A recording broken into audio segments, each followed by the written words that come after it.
माननीय भारत निवडणूक आयोगाच्या निर्देशान्वये आणि सूचनान्वये त्याच्याप्रमाणे राहुरी पोटनिवडणूक राहुरी विधानसभा मतदारसंघाकरता पोटनिवडणूक 2026 लागू करण्यात आलेली होती.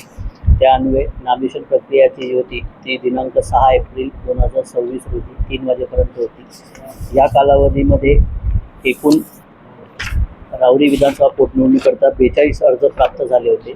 या 42 अर्जापैकी 30 उमेदवारांमार्फत 42 अर्ज प्राप्त झाले होते.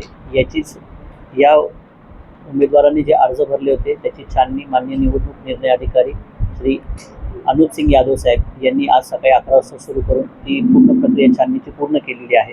ती सदर छाननी प्रक्रिया पूर्ण झाल्यानंतर आज रोजी या 30 उमेदवारांच्या 42 फॉर्मपैकी आज रोजी 23 उमेदवार जे आहेत ते पात्र झाले असून 7 उमेदवार हे पूर्णपणे अपात्र झाले असल्याकारणाने छाननीनंतर 23 उमेदवार हे विधानसभा निवडणूककरता पात्र झाल्याचे वैध नामनिर्देशन त्यांचे प्राप्त झाल्याचे माननीय निवडणूक निर्णय अधिकाऱ्यांनी जाहीर केले आहे.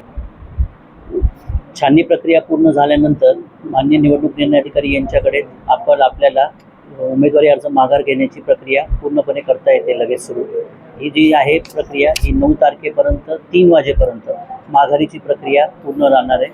दिनांक 9 एप्रिल 2026 रोजी 3 वाजेनंतर माघारी जेवढे व्यक्ती झाले आहेत ते सोडून जी काही यादी तयार राहणार आहे त्यांना चिन्ह वाटपाची प्रक्रिया होऊन अंतिम निवडणूक लढणाऱ्यांची यादी 9 एप्रिल 2026 रोजी 3 वाजेनंतर चिन्ह वाटप केल्यानंतर त्यांना देण्यात येणार आहे.